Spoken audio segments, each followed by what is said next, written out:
India की one of the largest asset management company ICICI prudential एक नया fund लेकर के आया है जिसका नाम है ICICI prudential flexi cap fund. इसका एनएफओ शुरू हो रहा है 28 जून से और खत्म हो रहा है 12 जुलाई को। तो आज की इस वीडियो में हम जानेंगे कि इस मार्केट कंडीशन में जब मार्केट ऑल टाइम हाई पे ट्रेड कर रहा है, ICICI prudential flexi cap fund लेकर के क्यों आया है और इस फंड में आईसीआईसीआई प्रूडेंशियल क्या स्ट्रेटजी इंप्लीमेंट करने वाला है और क्या क्राइटेरिया यूज करने वाला है स्टॉक सिलेक्शन का, और इसमें किस तरह के रिटर्न बन सकते हैं आज के इस रिव्यू में हम लोग जानेंगे। तो चलिए शुरू करते हैं ये प्रोडक्ट रिव्यू। मेरा नाम है विनोद चौधरी और मैं फाउंडर हूं इन्वेस्टमेंट जंक्शन का। फ्लेक्सी कैप के विषय में मैं बताने से पहले आपको एक ओवरव्यू दे देना चाहता हूं कि फ्लेक्सी कैप किस कैटेगरी का फंड है। Flexi cap basically equity diversified fund है और इक्विटी डाइवर्सिफाइड फंड्स के कैटेगरी में तीन तरह के फंड्स आते हैं। एक है फ्लेक्सी कैप, दूसरा है मल्टी कैप और तीसरा है आपका फोकस फंड। अब अगर हम डिफरेंस को समझें कि मल्टी कैप, फ्लेक्सी कैप और फोकस, इन तीनों में डिफरेंस क्या है। अगर हम मल्टी कैप की बात करें तो उसमें एक क्राइटेरिया फिक्स होता है कि आपको 35% लार्ज कैप, 35% मिड कैप और रेस्ट अमाउंट आप स्मॉल कैप में इन्वेस्ट करते हैं।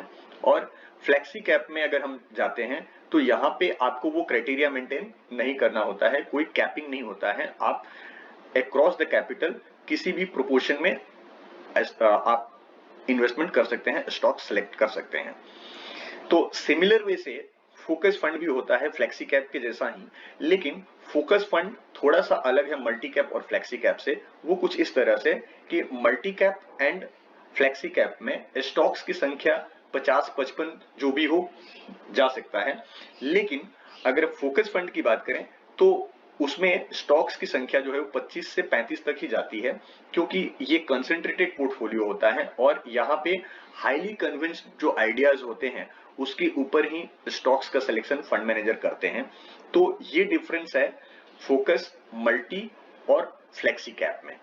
तो आइए जानते हैं कि आईसीआईसीआई प्रूडेंशियल का ये फ्लेक्सी कैप फंड किस तरह से अलग है बाकी के जो फ्लेक्सी कैप फंड्स हैं या मल्टी कैप फंड है उससे। यहाँ पे इक्विटी में क्यों इन्वेस्टमेंट करना चाहिए वो बताया गया है। तो मैं समझता हूँ कि ये जरूरी नहीं है यहाँ पे डिस्कस करना, क्योंकि वीडियो लंबा हो जाएगा और इक्विटी आउटलुक के विषय में भी बताया गया है। हम सीधे बात करते हैं कि आप अगर फ्लेक्सी कैप में इन्वेस्ट करते हैं तो आपको क्या बेनिफिट मिलता है। जैसा कि मैंने बताया कि फ्लेक्सी कैप जो है यहाँ पे कोई कैपिटल बायसनेस नहीं होता है। फंड मैनेजर किसी भी कैपिटल की कंपनीज को इसमें शामिल कर सकते हैं और उसके साथ में डायनेमिक एलोकेशन किया जा सकता है। आप large cap to mid cap, mid cap to small cap ऐसे स्विच कर सकते हैं। इसके बाद डाइवर्सिफिकेशन का बेनिफिट है कि इसमें कोई कैपिटल बायसनेस तो रहता ही नहीं है, साथ ही साथ कोई सेक्टर बायसनेस भी नहीं रहता है कि ये मिड कैप या फिर कोई माने फार्मा में या फिर एफएमसीजी में इन्वेस्ट करेगा, ऐसा कोई फिक्स्ड सेक्टर एलोकेशन भी नहीं रहता है। तो यहाँ पे डाइवर्सिफिकेशन पूरी अच्छी तरह से किया जाता है। और इसका जो नेक्स्ट बेनिफिट है वो है रिस्क मिटिगेशन। चूंकि यहाँ पे जो एसेट एलोकेशन है या जो मतलब कैपिटल बायसनेस नहीं है, जो डायनामिक फीचर है इसका, तो फंड मैनेजर के हाथ में ये लिबर्टी होती है कि वो as per the market condition equities को चर्न कर सकता है। तो इस तरह से वो रिस्क को मिटिगेट कर सकता है। और इसके बाद जो सबसे अच्छा बेनिफिट है वो है मार्केट साइकिल्स का।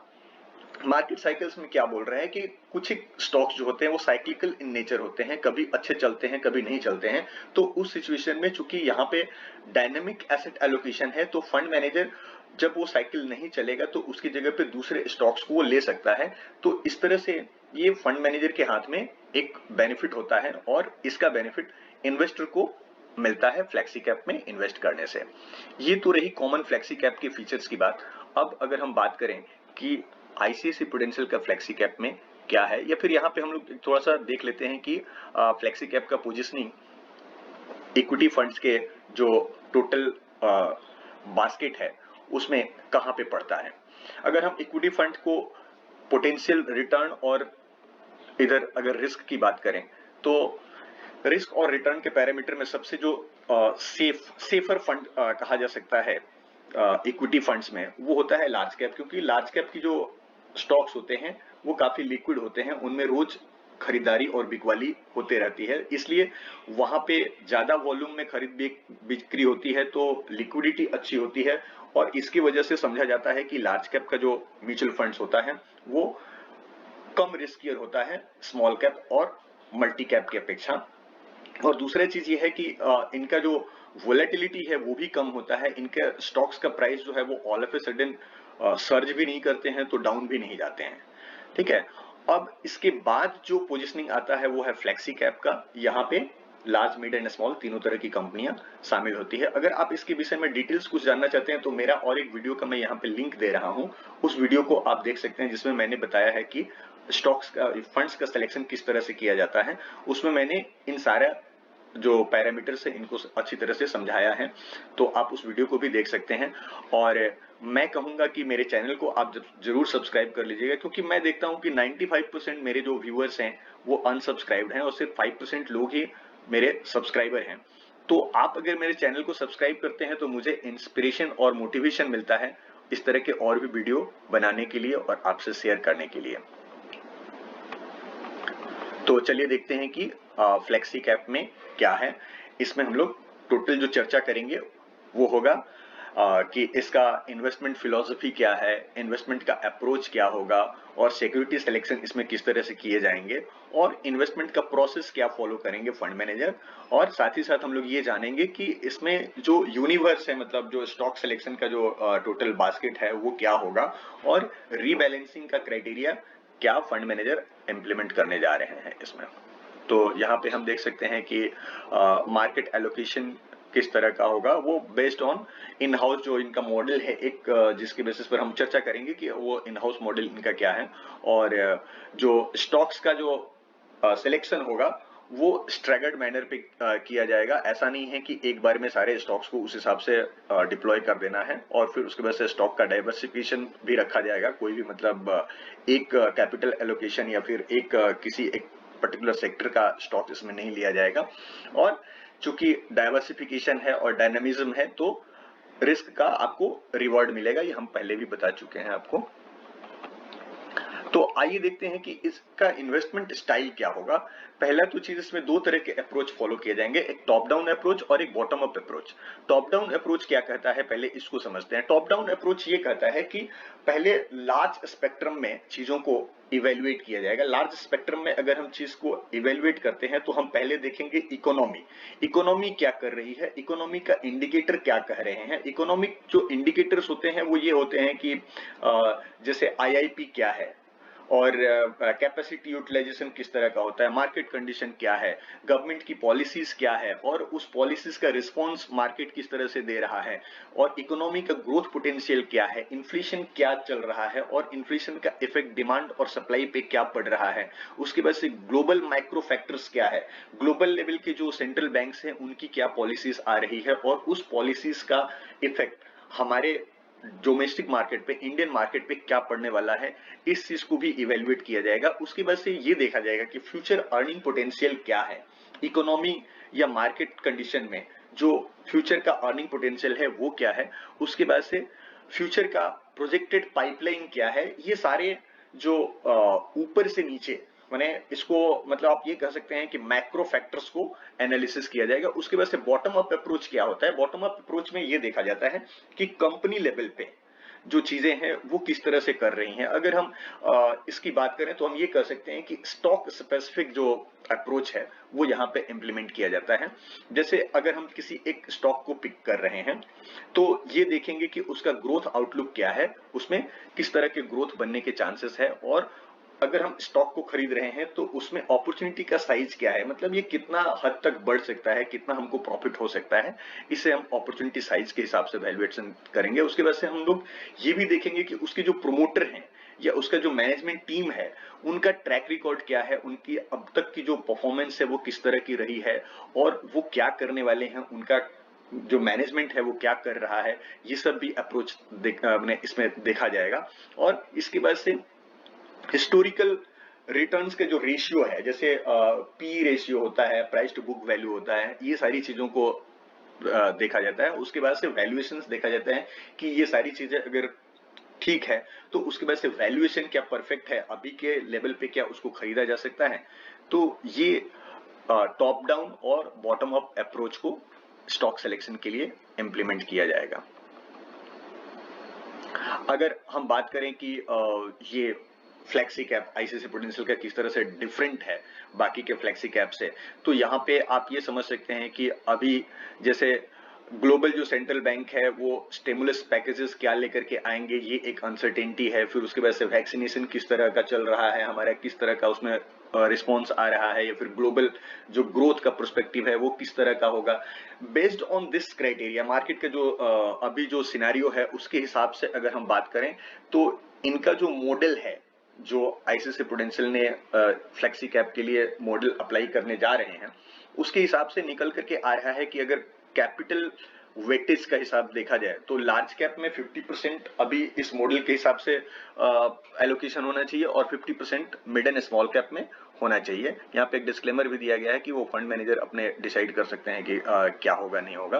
तो ये जस्ट एक मैंने आपको ओवरव्यू देने के लिए ऐसा दिखाया जा रहा है। तो स्टॉक सिलेक्शन का जो पैरामीटर्स होगा वो 50% मार्केट कैपिटलाइजेशन के वेटेज के हिसाब से होगा और 50% वैल्यूएशन के हिसाब से होगा। इसके अलावे एक पैरामीटर यूज किया जाएगा, वो है आरएसआई का, रिलेटिव स्ट्रेंथ इंडेक्स का। रिलेटिव स्ट्रेंथ इंडेक्स जो है वो क्या है, इसके विषय में हम आगे चल करके आपके साथ में चर्चा करते हैं।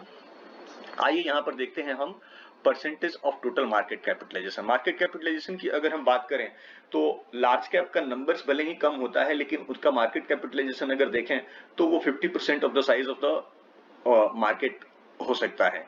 यहाँ पे दिखलाया गया है कि अगर मिड कैप और स्मॉल कैप का वैल्यूएशन देखा जाए तो आप देख सकते हैं मई 2009 में जो इनका मार्केट कैपिटलाइजेशन का परसेंटेज था वो गिर करके 9% से नीचे चला आया था स्मॉल कैप का, और 12% से नीचे यानी कि लगभग 11% तक चला आया था आपका मिड कैप का। और ये पोजीशन थी आपका जब ग्लोबल फाइनेंशियल जो क्रैश हुआ था उस सिचुएशन में।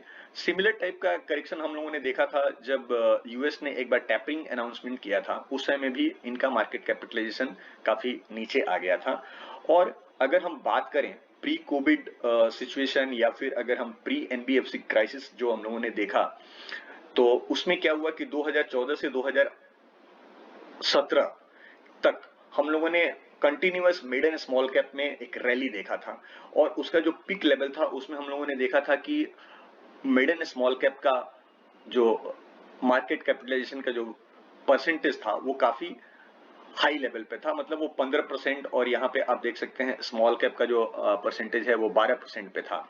और अगर अभी की बात करें मई 2021 की, तो ये परसेंटेज उसका जो प्रीवियस पिक लेवल था उससे नीचे है, और जबकि मार्केट का अगर सेंसेक्स का लेवल देखें तो ये 2017 के लेवल से काफी ऊपर ट्रेड कर रहा है। तो इससे समझ में आ रहा है कि मिड एंड स्मॉल कैप का जो वैल्यूएशन है मार्केट कैपिटलाइजेशन वाइज वो चीपर वैल्यूएशन पे अवेलेबल है। सेम चीज यहाँ पे मिड एंड स्मॉल कैप का प्राइस टू बुक वैल्यू और के हिसाब से, मतलब अगर एक स्टॉक की बात करें और उसका जो ट्रू वैल्यूएशन आता है वो डिस्काउंट में ट्रेड कर रहा है या प्रीमियम में ट्रेड कर रहा है, तो यहाँ पर भी हम देख पा रहे हैं कि जो एनबीएफसी क्राइसिस के समय में, एनबीएफसी क्राइसिस जो हुआ था उसके पहले जो पोजीशन था उससे नीचे में mid and small cap available है। यहाँ पे आरएसआई इंडेक्स की बात की गई है। आरएसआई इंडेक्स ये बताता है कि ये एक क्राइटेरिया सेट करके रखेंगे फंड मैनेजर कि हम उसके बेसिस पर ये मेजर करेंगे कि लार्ज कैप में हम ओवर बाई कर रखे हैं या स्मॉल कैप में अंडर बाइंग कर रखे हैं। उसका एक सर्टेन पैरामीटर सेट करके रखेंगे और उसके हिसाब से मॉडल को डिसाइड किया जाएगा। यहाँ पे हम बात करते हैं कि मैक्रो फैक्टर्स क्या होते हैं। मैक्रो फैक्टर्स वो फैक्टर होते हैं जो गवर्नमेंट अपने लेवल पे इकोनॉमी को मैनेज करने के लिए यूज करती है। जैसे अगर गवर्नमेंट अगर ये देखना चाहती है कि इकोनॉमी किस तरह की कर रही है, तो वो क्या देखेगी कि उसका करंट अकाउंट का डेफिसिट या सरप्लस किस लेवल का है, उसका फिजिकल डेफिसिट जो है वो क्या कर रहा है, उसमें क्या पोजीशन है, और जीडीपी का ग्रोथ का नंबर क्या आ रहा है, साथ ही साथ इन्फ्लेशन का नंबर क्या है, और गवर्नमेंट के खाते में टैक्स रेवेन्यू कितना आ रहा है। ये सारा फैक्टर गवर्नमेंट कंसिडर करती है मैक्रो फैक्टर्स के को कंसिडर करने के लिए। साथ ही साथ अगर हम कंपनीज को देखने की बात करें तो गवर्नमेंट ये भी देखती है कि जो कॉर्पोरेट्स हैं वो अपने कैपेसिटी का कितना % यूटिलाइजेशन कर रहे हैं।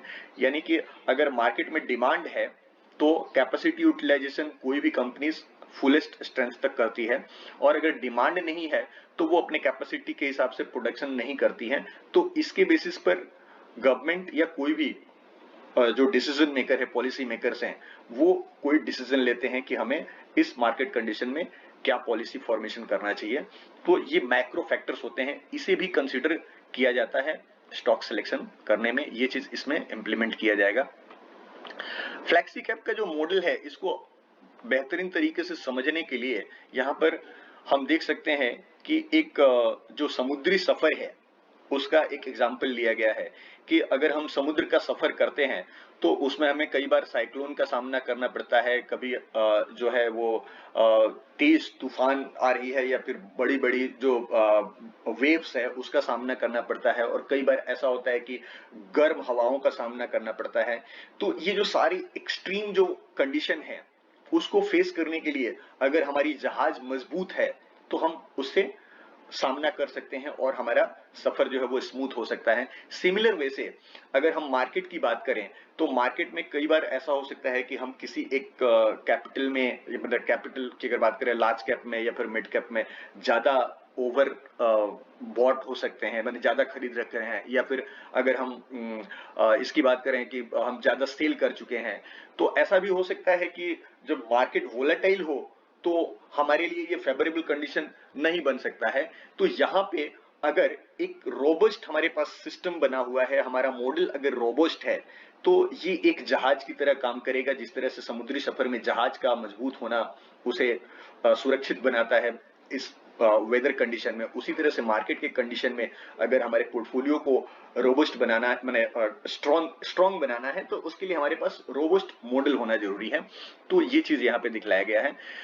दूसरा जो फैक्टर होता है समुद्री सफर में वो होता है कि आपका जो कंपास है वो आपके दिशा को निर्धारित करता है कि आप वेस्ट में जा रहे हैं या साउथ में जा रहे हैं और आपको किस दिशा में जाना है। तो यहाँ पे जो आरएसआई मॉडल आईसीआईसीआई प्रूडेंशियल ने बनाया है कि जिसके बेसिस पर ये मैंने डिसाइड किया जाएगा कि आप ओवर वैल्यू मैंने ओवर बॉट बाइंग कर रखे हैं किसी स्टॉक्स का, मैंने लार्ज कैप का आपने ओवर बाइंग कर रखा है या अंडर बाइंग कर रखे हैं, ये सारा चीज जो है वो एक कंपास की तरह काम करेगा इस फंड्स के अंदर में। और अगर हम तीसरी फैक्टर की बात करें जो समुद्री सफर में आपके सफर को आसान बनाता है, तो वो होता है कैप्टन का एक्सपीरियंस। कैप्टन को जो डिसीजन लेना होता है, कैप्टन किस बेसिस पर डिसीजन लेता है कि जो जहाज है उसका स्पीड क्या होना चाहिए, उसका टाइमिंग और हाल्ट क्या होना चाहिए, और उसके बाद से वो बैड वेदर कंडीशन जो है उसमें क्या क्या मेजर्स लेना है, ये सारा डिसीजन जो है वो कैप्टन का होता है। तो कैप्टन का एक्सपीरियंस होना भी उतना ही मैटर करता है एक समुद्री सफर के लिए। सिमिलर वे से अगर हम बात करें इस फंड के मैनेजमेंट की, तो यहाँ पे जो फंड मैनेजर होंगे उनका जो है ये देखना होता है कि माइक्रो इकोनॉमिक इंडिकेटर्स क्या बता रहे हैं। जिस तरह से यहाँ पे हम वेदर कंडीशन देख रहे थे उसी तरह से यहाँ पे माइक्रो इकोनॉमिक कंडीशंस को देखना होगा। फिर उसकी वजह से ग्लोबल इंडिकेटर्स क्या बता रहे हैं ये देखना होगा, और उसके बेसिस पर फंड मैनेजर जो है वो फंड मैनेजर अपना डिसीजन लेंगे और स्टॉक सिलेक्शन करेंगे।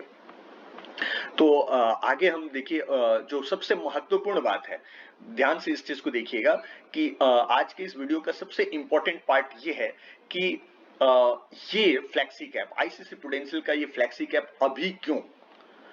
तो यहाँ पे हम 4 चीजों के बेसिस पर इस बात का जवाब ढूंढने की कोशिश करेंगे। पहला चीज ये होगा कि मार्केट का वैल्यूएशन क्या है, उसके बाद से दूसरा है आपका बिजनेस साइकिल क्या है। तो मार्केट वैल्यूएशन क्या बोल रहा है, मार्केट वैल्यूएशन की अगर हम बात करते हैं तो हम यहां पर देखते हैं कि जो मार्केट का पी है या फिर स्टॉक का पी है, प्राइस टू बुक वैल्यू है, वो क्या है। अगर प्राइस टू बुक वैल्यू या पीई जो है चीपर है तो उस कंडीशन में हमें स्टॉक्स को खरीदना चाहिए। और अगर हम अभी के मार्केट की बात करें तो मार्केट जो है वो ऑल टाइम हाई पे है, तो वैल्यूएशन तो चीप नहीं है। लेकिन अगर हम बिजनेस साइकिल्स की बात करें तो बिजनेस साइकिल में ये हमें पता चलता है कि जब वीक या फिर रिकवरी वाला स्टेज में होता है बिजनेस, जहां पर कि बिजनेस जो है वो धीरे धीरे ऊपर उठ रहा है, बढ़ रहा है, अच्छा करने जा रहा है, तो उस सिचुएशन में हमें उस तरह के स्टॉक्स में पोजीशन लेना चाहिए, उसके उस तरह के स्टॉक्स को खरीदना चाहिए। तो बिजनेस साइकिल में हमें ये पता चलता है कि जब रिकवरी के मोड में कोई बिजनेस है तो उसमें हमें पोजीशन लेना चाहिए, और जब वो फुल स्ट्रॉन्ग कैपेसिटी में है तो उस सिचुएशन में हमें उसे सेल कर देना चाहिए। तो यहाँ पे अगर हम बिजनेस साइकिल की बात करें तो हम ये देख रहे हैं कि कोविड का सिचुएशन थोड़ा सा नॉर्मल हो रहा है, लॉकडाउन कम हो रहे हैं, तो उस सिचुएशन में बिजनेसेस जो है वो थोड़ा थोड़ा सा बढ़ रहे हैं, आगे अच्छा कर रहे हैं। तो ये तीसरा जो फैक्टर है वो है ट्रिगर्स का। ट्रिगर्स क्या होते हैं? ट्रिगर्स मतलब कुछ ऐसा चीज जो कोई एक पर्टिकुलर घटना को अंजाम देता है।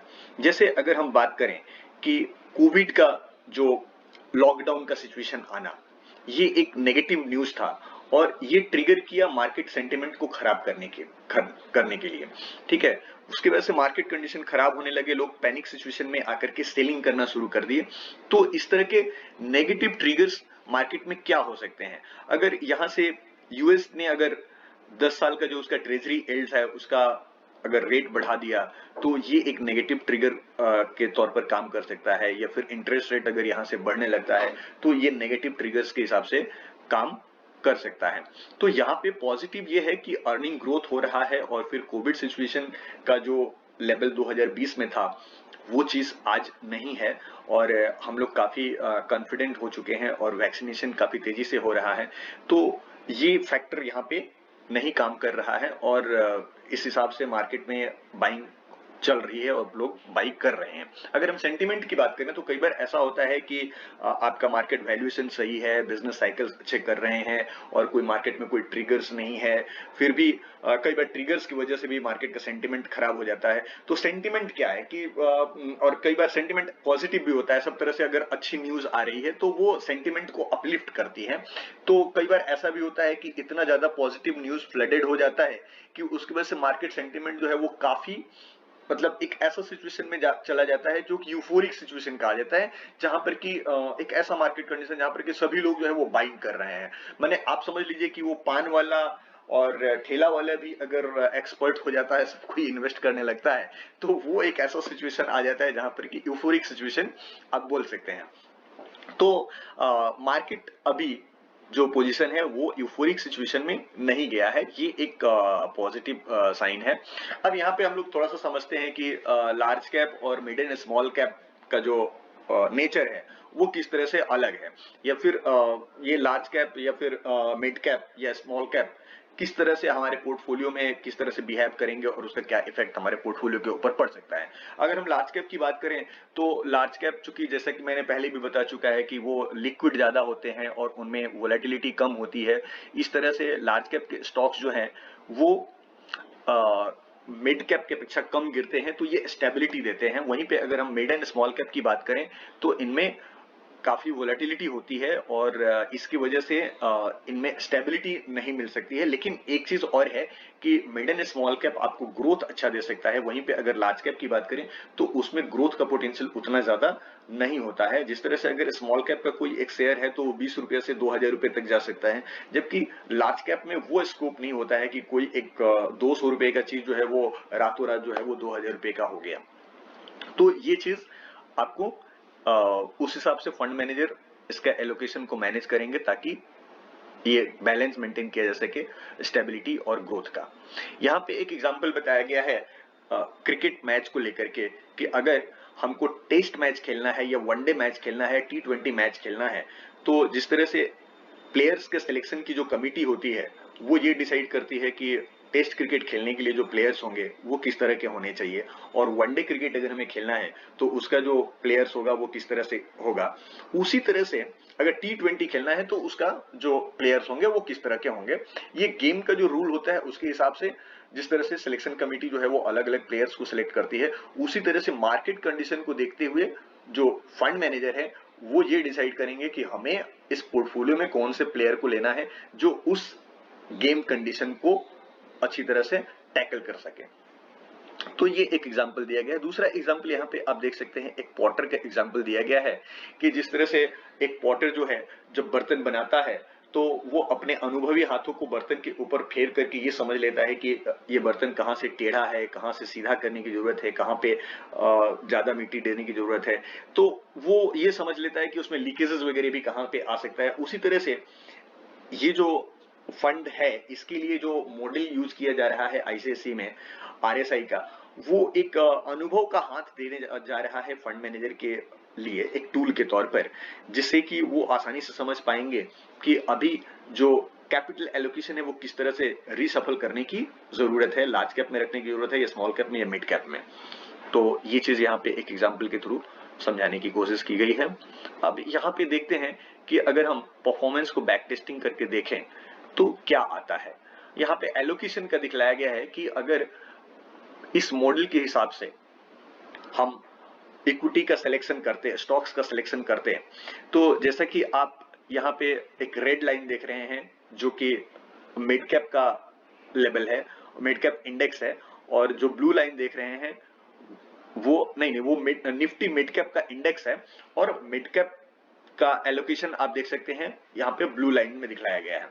तो जैसा कि आप देख रहे हैं कि मार्च 2018 में मिड कैप अच्छा परफॉर्म कर रहा था, तो इस मॉडल के हिसाब से अगर देखा जाए तो ये मॉडल ये सजेस्ट करता है कि चूंकि मिड कैप का वैल्यूएशन काफी ज्यादा है, तो इस सिचुएशन में यहाँ पे आप देख रहे हैं कि परसेंटेज वाइज एलोकेशन जो है वो कम करने को सजेस्ट कर रहा है ये मॉडल।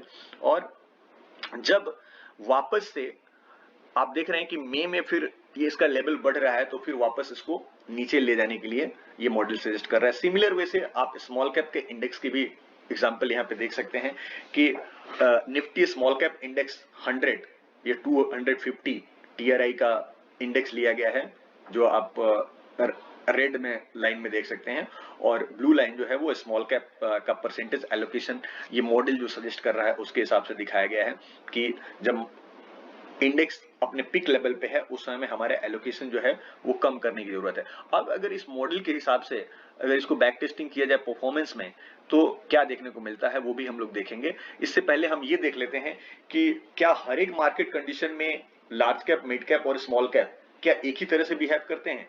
बिल्कुल नहीं। यहाँ पे अलग अलग ईयर में दिखाया गया है कि किस तरह से अलग अलग ईयर में किसी साल में मिड कैप ने परफॉर्म किया है तो किसी साल में लार्ज कैप ने परफॉर्म किया है।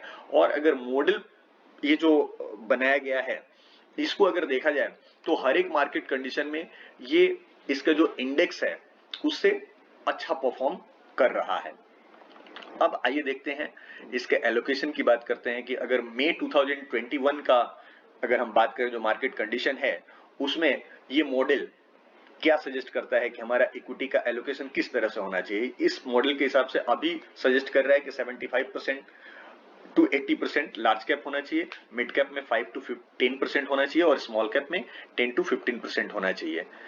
तो यहां से जो टेक अवे हम लेकर के जा रहे हैं वो ये है कि mix of top down approach, जैसा कि मैंने बताया कि इसमें टॉप डाउन अप्रोच फॉलो किया जाएगा, साथ ही साथ बॉटम अप अप्रोच भी फॉलो किया जाएगा। उसके बाद से जो स्टॉक्स का सिलेक्शन होगा वो इन हाउस जो इनका मॉडल है उसके बेसिस पर किया जाएगा।